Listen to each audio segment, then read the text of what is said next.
한 달 넘게 멀리 한국으로 가출하셨다가 돌아오신 우리 김경희 집사님 웰컴 백. 잘 다녀오셨습니다. 한 주 동안 수고 많이 하셨습니다. 사랑하는 믿음의 성도 여러분, 이 시간 다 함께 일어나셔서 우리 하나님의 말씀 함께 받기를 원합니다. 하나님의 말씀 고린도 후서 5장 16절에서 21절까지 말씀, 우리 함께 한 목소리로 하나님 앞에 말씀 받기를 원합니다. 그러므로 시작. 그러므로 이제부터는 우리가 아무도 육체를 따라 알려고 하지 않습니다. 전에는 우리가 그리스도를 육체를 따라 알았으나 이제는 더 이상 그렇게 알지 않습니다. 그러므로 누구든지 그리스도 안에 있으면 새로운 피조물입니다. 옛 것은 지나갔으니 보십시오, 새 것이 됐습니다. 모든 것은 하나님께로부터 왔습니다. 하나님은 그리스도를 통해서 우리를 그분과 화목하게 하시고 또한 우리에게 화목하게 하는 직분을 맡겨주셨습니다. 곧 하나님께서는 사람들의 죄를 그들에게 돌리지 않으시고 세상을 그리스도 안에서 그분과 화목하게 하셨으며 또한 우리에게 화목하게 하는 말씀을 주셨습니다. 그러므로 우리는 그리스도를 대신하는 사절이 돼 하나님께서 우리를 통해서 권면하시는 것 같이 그리스도를 대신해 여러분에게 간곡히 부탁합니다. 여러분은 하나님과 화목하십시오. 하나님께서는 죄를 알지도 못하신 분에게 우리 대신 죄를 짊어지게 하셨습니다. 이는 우리로 그리스도 안에서 하나님의 의가 되게 하시려는 것입니다. 아멘. 자리에 앉아주시기 바랍니다. 참 우리가 오순절날 성령 하나님이 내려오시고 또 초대교회가 세워지고 그러고 난 다음에 사실 수백 년 동안, 거의 한 600년 이상 동안 사실 예배할 때마다 항상 하나님의 말씀을 받을 때 온 성도들이 일어나서 교독을 하기도 하고 그렇게 했었는데 그 전통이 어느 순간에 슬그머니 사라졌는데 항상 우리가 하나님의 말씀을 받을 때에 하나님의 말씀이다 믿는 믿음 가운데서 그렇게 받았으면 좋겠습니다. 보스턴 시내에 가면 보스턴 카먼이라는 그 장소가 있습니다. 자주 가보셨죠? 보스턴 카먼 그 잔디밭이 이렇게 돼 있어서 벤치도 몇 개 있고, 혹시 그 보스턴 카먼 바로 옆에 그 비컨 스트리트하고 그 사이에 있는 묘지를 가보신 분은 계신가요? 공동묘지, Granny Burial Ground라 해가지고 가본 적 없으세요? 중요한 곳은 안 가시고 옆에 다른 데를 가셨나 그래. 거기를 가셔야 돼요. 보스턴 카먼 거기도 좋지만 거기보다 중요한 게 뭐냐 하면 바로 옆에 있는 바로 그 묘지예요. 그 묘지가 왜 중요한가? 첫째는 미국에서 제일 오래된 묘지죠. 두 번째는 미국이 탄생할 때의 그 독립하는 그 시점 가운데서 유명한 사람들, 폴 리뷰부터 시작해서 유명한 사람들의 묘지가 거기 다 있어요. 굉장한 사람들의 묘지, 세계사, 미국 역사에 나오는 사람들 묘지. 근데 그 묘지를 한번 가보시면 재미난 게 있습니다. 주 정부에서, 아니 미국에서 정말 가장 중요하다고 생각되는 바로 묘지에 묻힌 사람들이면 얼마나 굉장한 인생을 살았겠습니까? 그죠? 미국이 태어나도록 만드는 굉장한. 근데 그 묘지 가보면 거의 대부분의 비석이 이렇게 생겼거나 아니면 아예 누워있거나 땅속으로 쑥 들어가 있거나 어떤 묘지는 뒤집어져 있기도 하고 글씨를 읽으려면 못 알아봐요. 글씨를 못 읽을 수가 없어요. 다 지워지고. 그 당시에 그 묘지에 묻힐 정도 되는 인물이라면 정말 인생에 큰 획을 한번 그었던 인생들이죠. 근데 후손들이 기억을 할까? 우리가 거기 가서 그 묘비를 읽어보려 해도 읽을 수가 없을 그러한 상태로 되어버린 거죠. 정부가 그렇게 잘 관리를 해도 우리가 그것을 한번 생각해 보면서 와, 인생 가운데서 정말 세상은 우리가 오늘은 여기 있지만 내일이면 사라진다, 정말 요거밖에 없다라는 그러한 인생으로 인생을 바라다 보면 참 허무한 것 같아요. 우리의 자녀들이 우리를 기억해 줄까? 얼마 전에 아티클을 하나 읽는데 옆에 팝업이 탁 떴어요. 팝업이 뜨면서 퀘션이 하나 나오는데 그 질문이 뭔가 하면 1번, 2번, 3번, 4번 연도가 이렇게 나오는데 당신은 마이클 잭슨이 언제 죽은지 아십니까? 모르겠더라고요. 사지선다인데 여러분 아세요? 굉장한 사람이잖아요. 뭐 이렇게 뒤로 하고 뭐 이렇게 하고. 근데 그 사람이 죽었는데 전 세계가 왁 했는데 언제 죽은지도 몰라요. 그것을 우리가 다시 한번 생각해 보면서 와, 가만히 있어봐.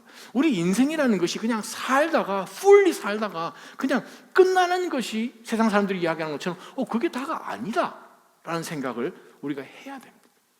그것이 오늘 본문의 말씀이에요. 오늘 본문을 자세히 들여다보면 성경은 뭐라고 말씀하시는 거 아니? 우리 인생이 죽음으로 끝나는 것이 아니다. 이 세상 가운데 살다가 그냥 죽는 그것으로 끝나는 것이 아니다 라는 그것을 우리를 하여금 분명하게 새겨주는 것이 고린도후서 5장 말씀입니다.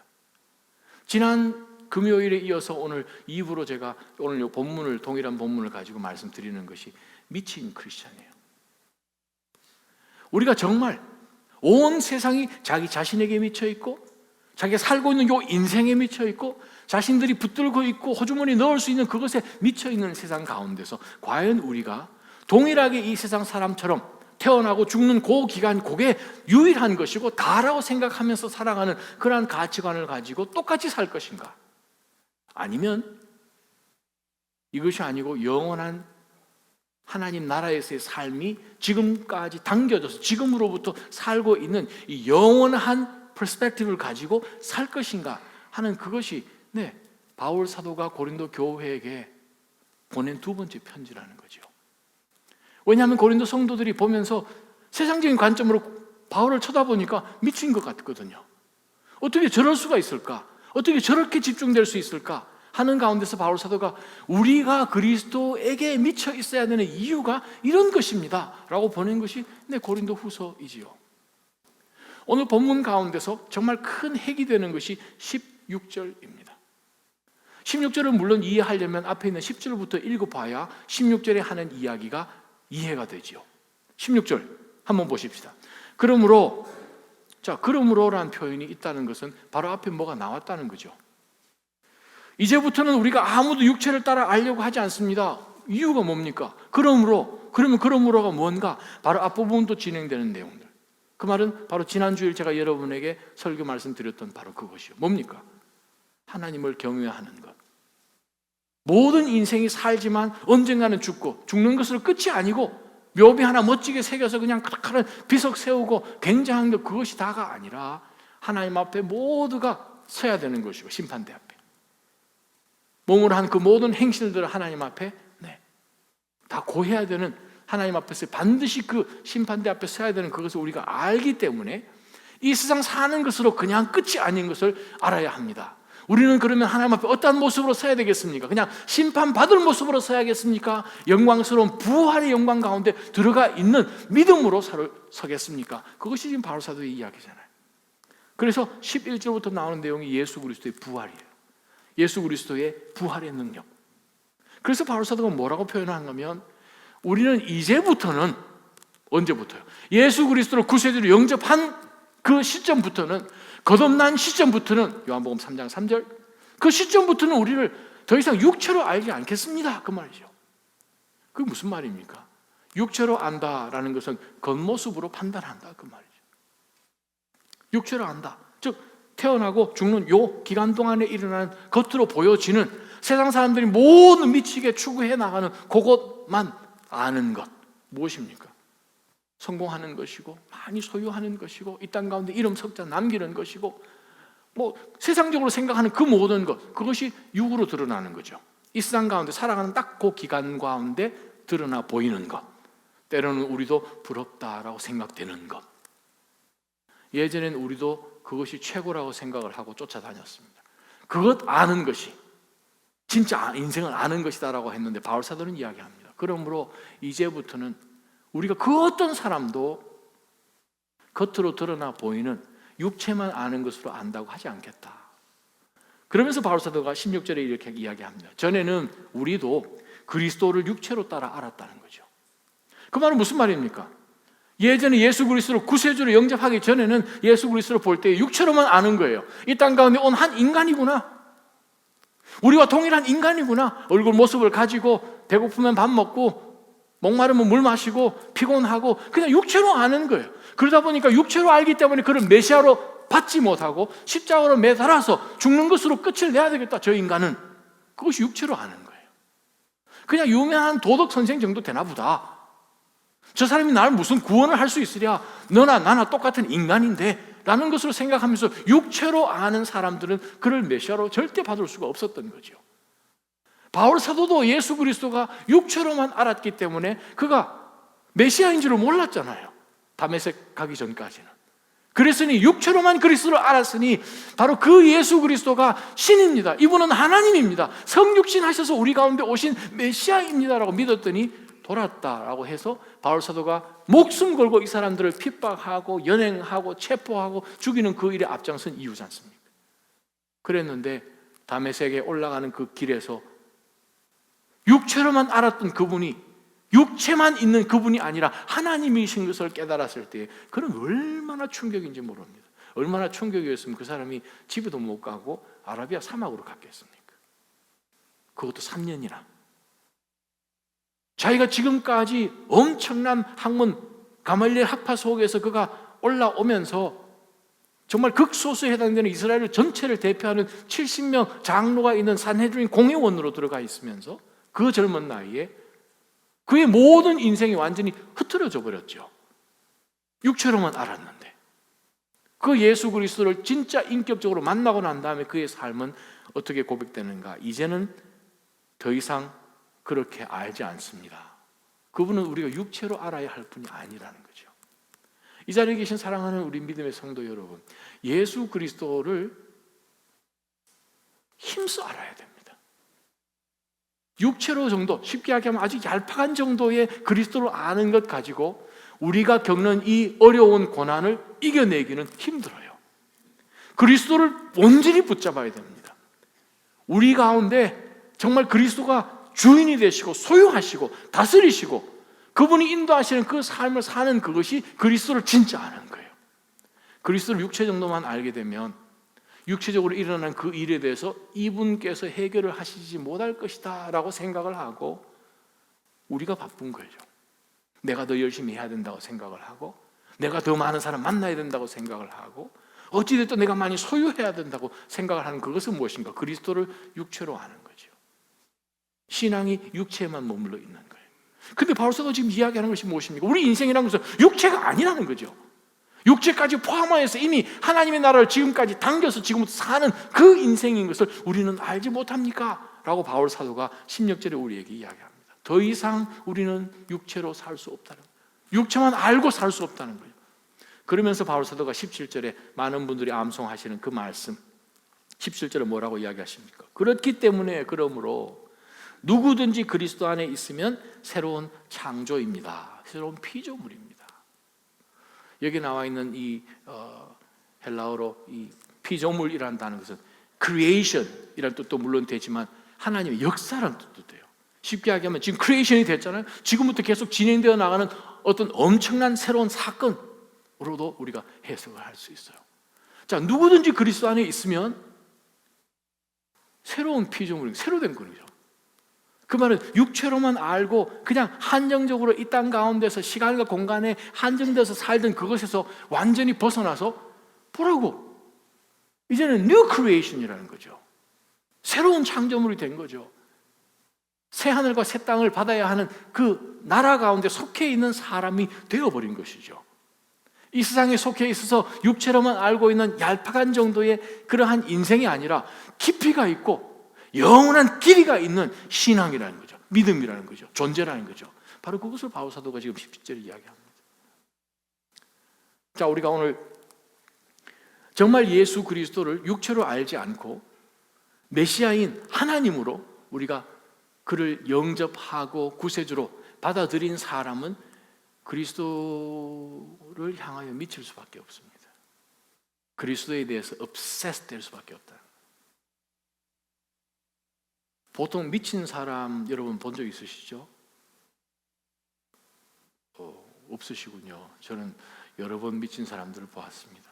미친 사람 보면은 모습이 어떻습니까? 첫째, 눈이 풀려 있죠. 눈이 우리가 똑같은 것을 집중을 안 해요. 그 사람들 눈은 뭐 다른 거를 보고 있는 거죠. 쉽게 하면. 네. 첫째, 눈이 틀려요. 그리고 일단 행색이 틀리잖아요. 행색이. 근데 행색이 이상한데 보통 다른 모든 사람들과 행색은 다른데 자기가 행색 다르다는 것을 개의치 않는 사람들이죠. 네. 정신은 멀쩡한데 그렇게 또 개의치 않는 사람들 꼭 가끔 있습니다. 그럼 친구들이 야, 너 오늘 왜 했냐, 미쳤냐 뭐 이렇게 얘기도 하잖아요. 똑같지 않다는 거죠. 바로 그것을 오늘 바울 사도가 우리에게 이야기합니다. 그리스도에게 미친 사람. 왜냐하면 육체로 알지 않기 때문에, 육체로만 보고 육체가 최고라고 생각을 하고 눈에 보여지는 이 피상적인 이것이 다라고 생각하는 세상 가운데서 이거 아니요, 영원한 세상이 있어. 하나님의 진노하심이 분명히 있기 때문에 우리가 죽으면 하나님 앞에 심판대 앞에 서야 됩니다 하는 그것을 멀리 본 사람은 이 세상 사람처럼 똑같은 갇혀있는 시선으로 살 수 없어요. 그래서 제일 먼저 바울 사도가 뭐라고 말씀을 하시는가 하면 18절 말씀을 한번 보기 원합니다.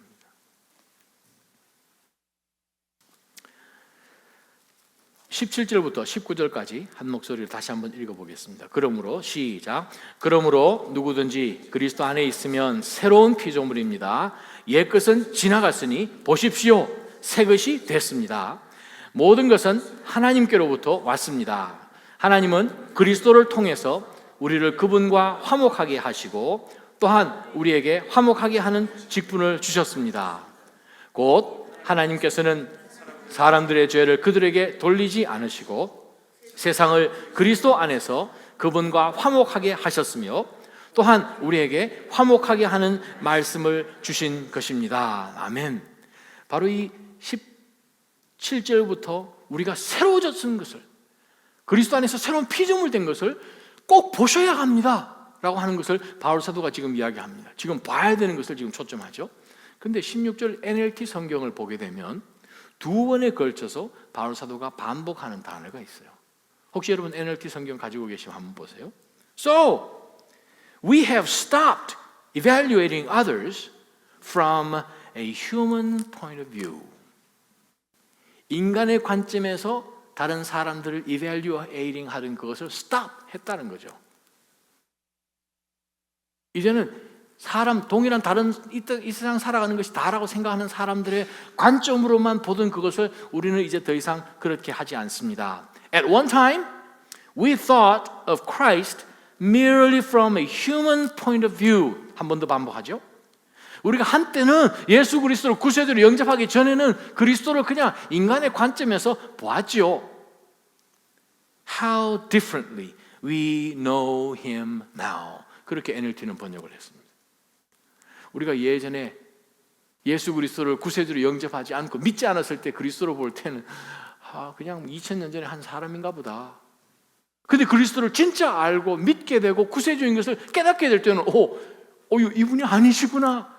기도 가운데 응답하시는 하나님이시구나. 말씀하시는 하나님이시구나. 어려운 고난 가운데서 건져내시는 능력의 하나님이시구나. 정말 2000년 전에 성경에 기록된 대로 잔잔하라 했더니 바닷물이 잔잔해진 정도가 아니라 내 마음 가운데 있는 모든 동료들이, 아니 내가 처해 있는 상황들까지도 잠잠하게 해주시는 바로 그 하나님 것을 진짜 만나고 나니까 그리스도를 육체로 더 이상 볼 수가 없는 거예요.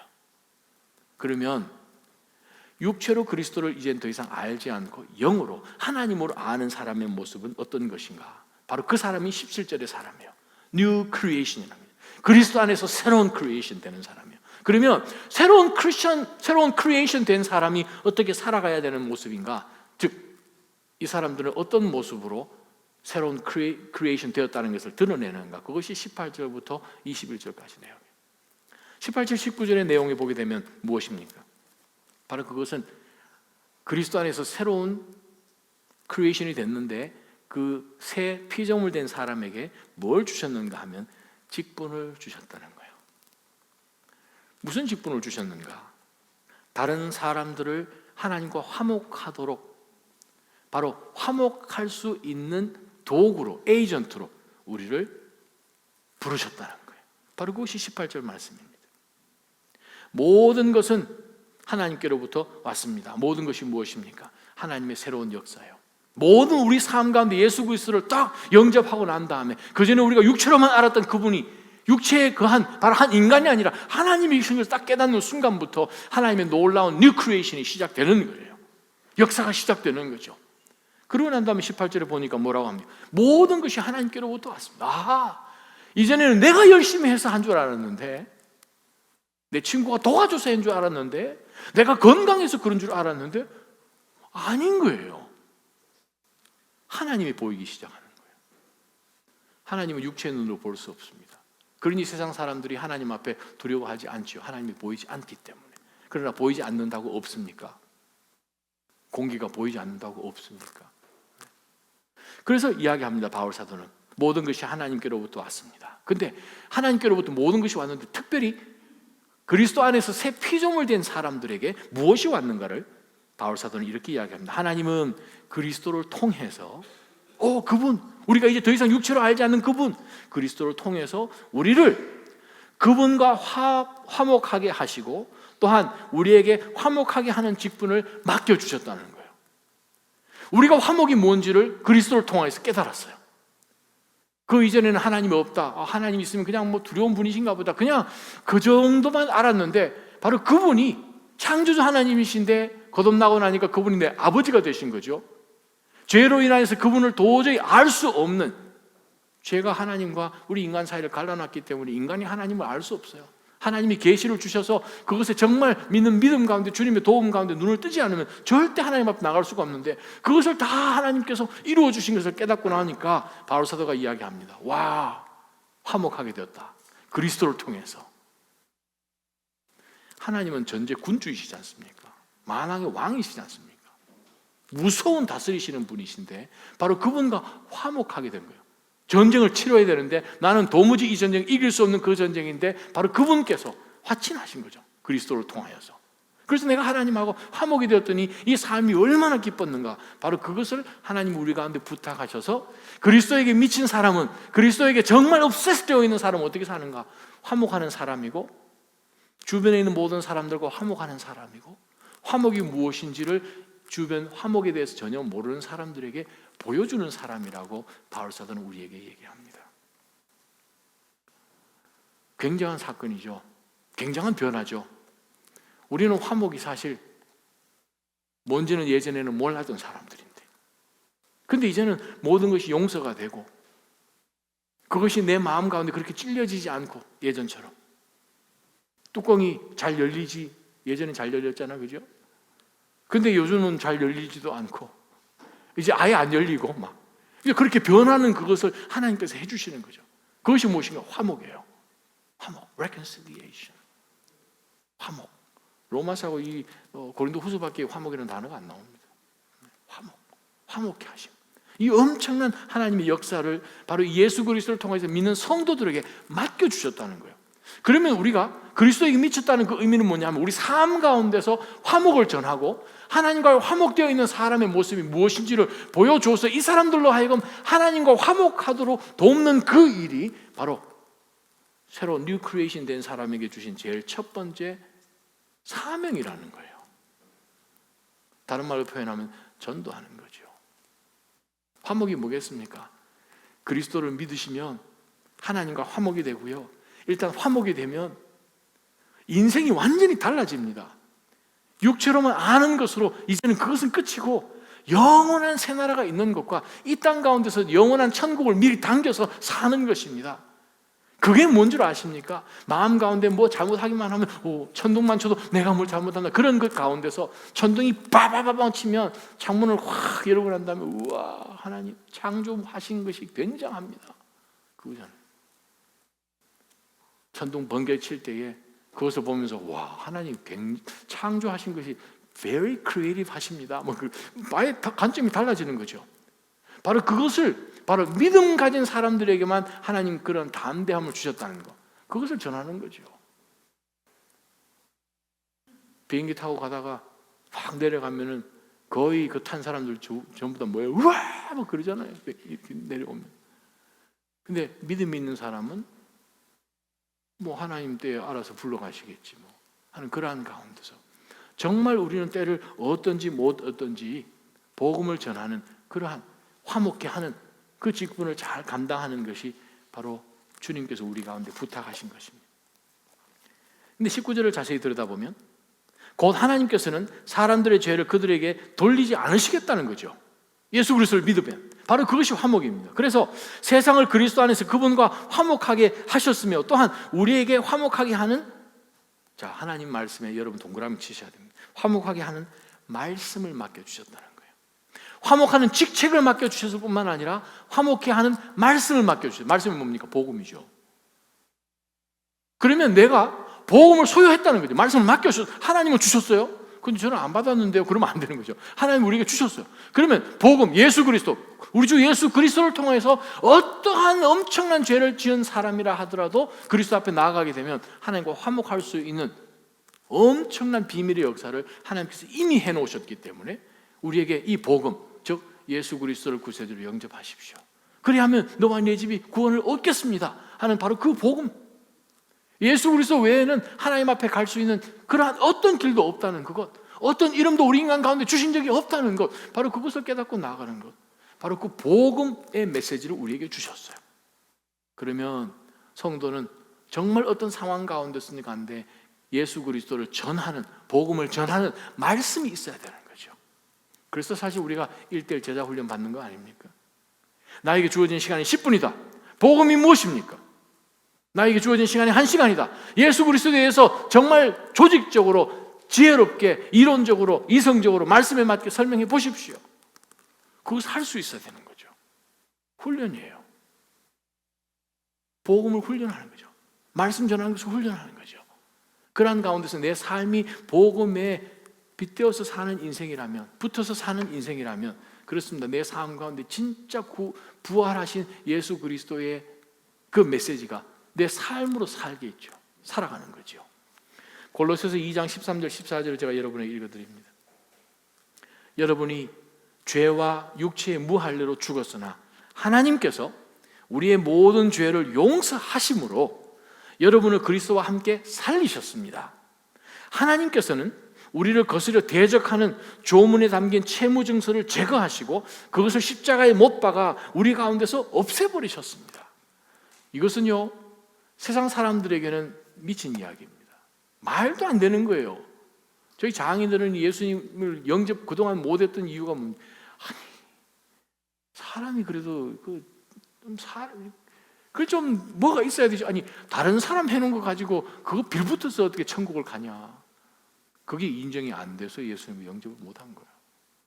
아니, 자기가 했으면 또 자기가 뭘 받아야지. 아니, 다른 사람 피 흘리고 십자가 죽은 그 사람 그 덧붙여가지고 그 사람 거 빌려가지고 천국 가는 그거 어떻게 그게 말이 되냐고. 말이 안 되지요. 미친 짓이지요. 그런데 예수님께서 하신 거잖아요. 그거를 그 누구도 할 수 없기 때문에 하나님이 오신 거잖아요. 바로 그것을 우리 삶 가운데서 분명하게 붙들어야 우리는 육체로 살지 않는 것입니다. 육체로 알지 않는 것입니다. 이 땅 살아가는 가운데서 뉴 크리에이션으로 사는 것입니다. 여러분 주변 사람들에게 한번 얘기해 보십시오. 지금 하는 것, 정말 지금까지 살았던 그 어떤 엄청난 죄악도 예수 그리스도께서 단번에 십자가에서 다 삭제, 무효 시켜버리셨다는 거예요. 사단이 우리를 향하여서 언제든지 간에 공격할 수 있는 그 엄청난 우리가 잘못 저질렀던 그 모든 죄목이 쫙 적혀있던 리스트를 하나님께서 딜리트 시키셨다는 거잖아요. 이거 엄청난 겁니다. 공포 계기 영화를 보게 되면 사람들이 막 무서워하고 두려워하잖아요. 두려워한 이유가 뭡니까? 피 때문에도 그렇지만 죽는다 안 하는 거죠. 죽으면 끝이니까. 그 이유는 아무것도 보장된 게 없으니까. 그래서 공포 계기 영화를 보게 되면 주제가 무엇입니까? 죽음. 죽는 거 가지고 이제 두렵게 하는 거죠. 어떻게 죽는가? 아이가 어떻게 죽든지 죽어요. 그런데 중요한 것은 믿는 성도들에게는 부활이 있고 그 부활이 당겨져서 그리스도를 통해서 우리가 이미 부활의 삶을 살고 있잖아요. 새 생명 가운데 살고 있잖아요. 우리가 아직 안 변했습니까? 변했잖아요. 보는 모습들이 완전히 바뀌기 시작했어요. 퍼스펙티브가 바뀌었잖아요. 바로 그것을 바울 사도가 고린도 성도들에게 이야기하는 거예요. 지금 여러분이 비록 육체 가운데 살지만 이거 육체 가운데 그냥 예전에 살던 육체가 아니요. 그리스도의 전인 줄 알지 못합니까? 성령의 거룩한 전인 줄 알지 못합니까? 그 이야기한 이유가 무엇입니까? 바로 그것은 우리 삶이 이제는 생각하는 관점이 바뀌었다는 거죠. 사랑하는 믿음의 성도 여러분, 정말 예수 그리스도께서 우리 가운데 화목의 직책도 주셨고 전도하는 직책, 또한 복음도 주셨다는 것을 기억하면서 이것을 정말 전하고 그렇게 사는 인생으로 새로운 뉴 크리에이션 된 것, 그것을 인조이 하시기를 주님의 이름으로 축원합니다. 바로 그거예요. 사단은 여러분을 절대 공격하고 죄책감이나 이런 것을 인하여서 너는 끝이야 라고 하지 않는다는 것을 기억하시기 바랍니다. 사단이 여러분에게 총을 막 들이대고 막 이렇게 해도 그 총은 빈 총이에요. 할렐루야. 총알이 없어요. 여러분은 어떻게 할 총알이 하나도 없어요. 왜? 예수님께서 탄창을 다 빼버리셨거든요. 총알이 없어요. 우리를 공격할 게 없어요. 조문이 적혀있는 모든 것이 삭제돼 버렸기 때문에. 할렐루야. 그러면 우리는 육체로 알지 않고 육체로 살지 않게 됩니다. 두 번째 말씀은 20절부터 21절 말씀인데, 하나님께서 우리에게 화목하는 직책도 주시고 화목의 메시지인 복음도 주셨을 뿐만 아니라 엄청난 신분의 변화를 주셨습니다. 20절 21절. 그러므로 우리는 그리스도를 대신하는, 그 다음에 단어를 여러분 동그라미 치셔야 돼요. 성경책에 사절이 되어. 영어 성경 보니까 ambassadors, 요즘 21세기 번역으로 하면 대사. 옆에 분 한번 보시기 바랍니다. 어느 나라 대사예요? 한번 여쭤보세요. 어느 나라 대사입니까? 어느 나라? 천국, 하나님 나라 대사예요. 할렐루야. 그냥 미국 대사, 프랑스 대사 그런 정도가 아니에요. 얼마나 감사합니까? 얼마나 감사합니까? 하나님께서 내가 너를 보냈다는 거예요. 여러분, 대사는 어떤 사람입니까? 다른 나라 사는 사람이죠. 한국에 사는 대사들은 은퇴한 사람들입니다. 그죠? 근데 외국에 지금 살고 있는 사람들이죠. 네, 전혀 다른 문화와 언어와 풍습과 그 모든 것 전혀 다른 나라에 사는 사람이에요. 근데 그 나라에 살면서 그 나라 시민으로 사는 것이 아니라 보냄을 받은 그 나라를 대신하는 사람으로 그 외국 땅에 사는, 나그네처럼 사는 사람을 우리는 대사라고 합니다. 이 나라를 대표하는, 이 나라의 수장인 대통령이든 왕이든 파송해서 내 대신, 내가 동시에 모든 나라를 못 사니까 내 대신 이 나라의 이익, 즉 왕의 이익을 위하여서 너가 대신 대표로 그 나라에서 있어라, 보내주는 거죠. 그 말은 무엇입니까? 우리는 그리스도의 사신이에요. 만왕의 왕이신, 우리 요한계시록 보게 되면 만왕의 왕이신, 정말 허벅지에 이 옷에 그런 이름이 있어요. 바로 그분께서 우리를 보내셔가지고 너는 나의 대사라 보내시는 거예요. 제가 서울에 있을 때 저희 공동체에 대사분이 계셨죠. 장로님이신데, 네. 그러면 뭐 그 당시 하셨던 그런 재미난 이야기들도 많이 이제 사석에서도 많이 해주시는데, 굉장한 지위죠. 대한민국이 보내도 그 정도입니다. 근데 하나님께서, 예수 그리스도께서 직접 보내시면서 너는 You are my ambassador라고 보내셨. 이거 굉장한 거예요. 그래서 하나님이 이렇게 말씀하십니다. 그러므로 우리는 그리스도를 대신하는 대사가 되어서 하나님께서 우리를 통해서 권면하시는 것 같이 그리스도를 대신해 여러분에게 간곡히 부탁합니다. 여러분은 하나님과 화목하십시오. 자, 이 표현을 보게 되면 조금 혼돈이 있는데 NLT 성경은 참 쉽게 잘 번역을 했습니다. So we are Christ's ambassadors. 자, 우리는 그리스도의 대사들입니다. God is making His appeal through us. 하나님께서 예수 그리스도의 대상인 우리를 통해서 이제 모든 주변에 있는 사람들에게 이렇게 부탁을 하고 있는 것입니다. 즉 왕의 메시지가 그리스도의 대상인 우리를 통해서 주변 사람들에게 이렇게 전해지도록 하는 것입니다. We speak for Christ. 우리가 그리스도를 대사니까. We speak for Christ. 그리스도를 대신하여서 이야기합니다. When we plead. 하나님께서 우리를 통해서 pleading하는 것처럼 우리가 그리스도를 대신해서 when we plead, 뭐라고 plead하는가 하면 come back to God. 그게 우리가 전할 메시지예요. 대사가 하는 게 무엇입니까? 우리나라는 이러이러한 인프라가 되어 있고 이러이러한 힘이 있고 얼마든지 당신의 나라를 도와줄 수 있고 어려운 가운데 있는 당신의 지원할 수 있고 이 나라를 대표하는 거예요. 대사가 하는 일이죠. 그리스도의 대사는 무엇인가? 하나님께서 예수 그리스도를 통하여 당신을 얼마든지 구원해 내실 수 있고, 그리스도를 믿는 믿음 가운데서 당신의 가문이 하나님 앞에 완전히 돌아올 수 있고, 민족이 하나님 앞으로 돌아올 수 있습니다. 바로 그것 전하는 거죠. 하나님이 하고 싶어 하신 그 말씀을 그리스도의 사신 우리를 통해서 하신다라고 NLT 성경은 쉽게 번역을 했습니다. 대사들이십니다. 만약에 대사가 파송을 받았는데, 우리 가끔 신문에 또 이 미디어를 통해서 보잖아요. 북한 쪽 대사들이 이제 외국으로 많이 파송됐는데 또 북한에다가 이 달러를 또 많이 보내줘야 되기 때문에 그 대사들이 하는 것이 무엇입니까? 밀수, 그죠?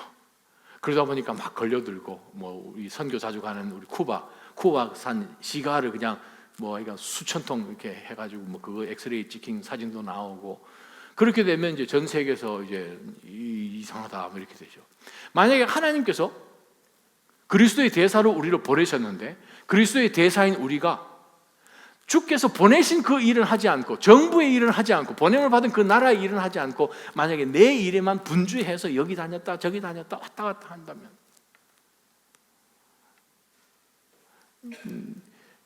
나이 많은 그 할머님이 딸을 이제 미국 보내놓고 이제 가끔 이제 전화 통화를 하는데, 야, 너 어디 갔다 왔다? 어디 갔다 왔어? 이제 물어보니까 딸아이가 엄마한테 얘기하잖아요. 내 딸이 픽업 갔다 왔어. 그래? 그러면서 이제 어머니 마음 가운데 이제 무슨 생각이 드냐면, 미국 생활이 힘들구나. 얘가 빚 갚으러 다니는구나. 픽업하러 간 게 아니고 빚 갚으러 갔어. 바쁘죠? 뭐 미국 살면 빌빌빌 산다 그러잖아요. 빌이 그냥 계속 매달 이렇게 날라오니까 빌빌빌 하다가 주님 앞에 서는 거죠. 근데 만약에 분명히 대사로 하나님께서 우리를 어느 나라로, 이 땅 가운데 파송했는데, 우리가 이 땅이 내가 사는 땅이라 생각을 하고, 내가 여기 속한 사람이라 생각을 하고 그냥 여기서 분주하게 산다면, 보낸 하나님께서 머리를 툭툭 치면 너 지금 뭐하냐라고 하시지 않겠습니까? 이 땅에 있는 대사와 정부의 관계 가운데 그런 일이 벌어지면 정부에서 소환을 하겠죠. 들어와라. 너 지금 무엇을 해서, 무슨 목적을 위해서 우리가 너를 보냈는데 너 지금 뭐 하고 있냐? 소환되는 거죠. 근데 하나님은 우리를 그리스도의 대사로 만드셨어요. 대사로 만드신 분명한 목적이 20절 하반절에, 하나님께서 우리를 통하여서 플리딩하기 위해서 우리를 그리스도의 대사로 만들었다는 거죠. 그래서 우리가 플리딩할 그때에는 Come back to God, 하나님께로 돌아오십시오, 하나님께로 돌아오십시오 하는 그것을 전하는 대사로 우리를 삼으셨다는 거예요. 우리가 진짜 그리스도에 미쳤다면 우리는 바로 대사로 살아가면서 당신은 그리스도로 돌아와야 됩니다, 주님께로 돌아오십시오 하는 그 메시지가, 그 임무가 우리 가운데서 절대 세컨더리가 되지 않을 거예요. 최우선 순위가 될 거예요. 우리 삶 가운데 영원히 안타까워하는 그것이 우리에게 보여질 거예요.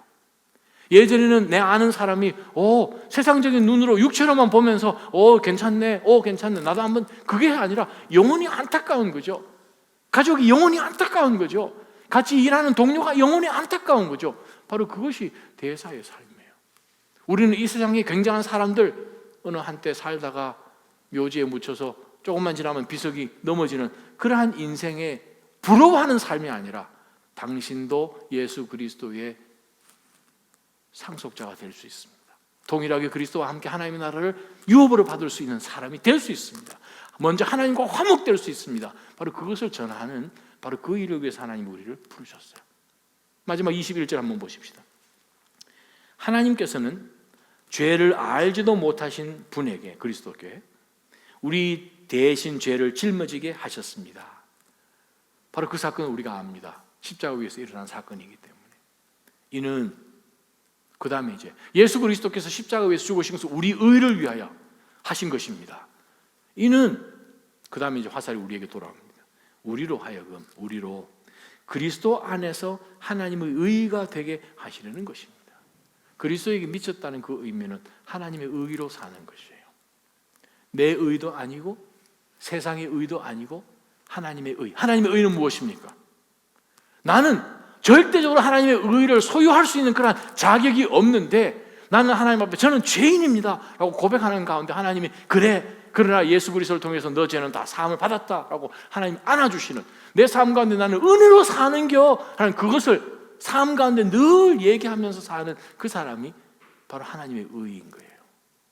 사랑하는 나자님 성도 여러분, 정말 복음에 분명히 붙잡혀 있는 사람이라면 나를 구원하신 것은 정말 하나님의 은혜고 하나님의 의가 되기 위해서 나는 무조건 낮아지고 하나님은 높임을 받으시는, 그래야 그리스도께서 주변 모든 사람들에게 전해지는 그러한 삶을 살아야겠구나. 바로 그것이 이 세상 사람들이 볼 때는 이상한 사람들이 되셔야 합니다. 금요일 저녁 얼마나 피곤하세요? 열심히 사셨잖아요, 한 주. 그런데 오늘 이 저녁에 오신 것은 여러분이 미치셨기 때문에 오셨습니다. 맞잖아요. 안 미치셨으면 오늘 오셨겠습니까? 집에 가셔가지고 드라마 보셔야죠. 밀린 드라마 보셔야지요. I know. 근데 그게 아닌 거예요. 그게 아닌 거예요. 어떻게 살아야 하는가? 그리스도에게 우리가 정말 빚진 것, 그 엄청난 은혜를 입었기 때문에 내가 하나님의 의로 살아야지. 내 의로 살 수 없고 세상의 의로 살 수 없고 나를 통하여서 그리스도가 높임을 받아야 되겠구나 하는 그것이 분명히 잡히는 바로 그 사람이 세상의 눈으로 보면 미친 사람이죠. 세상 사람들 동일하게 보는 그것을 보지 않고 세상 사람들 소유하는 그것을 없다고 이야기를 하고 세상 사람들 눈에는 전혀 보이지 않는 것이 있다고 이야기하는 바로 그 삶이죠. 그렇게 할 때에 영원히 저 사람들에게 보여지게 됩니다. 영원한 영생의 영원한 생명이 저들에게 보여지는 거예요. 우리가 그것을 본 것처럼 살고 봤으니까 그렇게 할 때에 주변 사람들 나도 저렇게 한번 살아보자 하지 않겠습니까? 왜? 저들도 알거든요. 저들도 얼마나 고민 가운데 있습니까? 소유하고 다 가지고 남들이 생각하면 너무너무 부러울 것이 없는 것처럼 사는데 그 사람의 심정 가운데는 정말 남한테 얘기보다는 고민거리가 있는 거예요. 근데 예수 그리스도를 만나게 되면 온전한 자유를 누리잖아요. 하나님이 다 해주잖아요. 나의 모든 무거운 짐을 다 내려놓고 염려할 이유가 없이 금요일 저녁에 육체 힘들지만 다리를 끌고 이곳에 와서 찬양하면서 하나님 앞에 나가는 이유가 무엇입니까? 우리는 영원히 있다는 거예요. 저 사람들 기껏 해봐야 120년입니다. 그런데 영혼은 없어요. 그것을 전하는 예수 그리스도께 미친 나자짐 성도 여러분 되시기를 주님의 이름으로 축원합니다.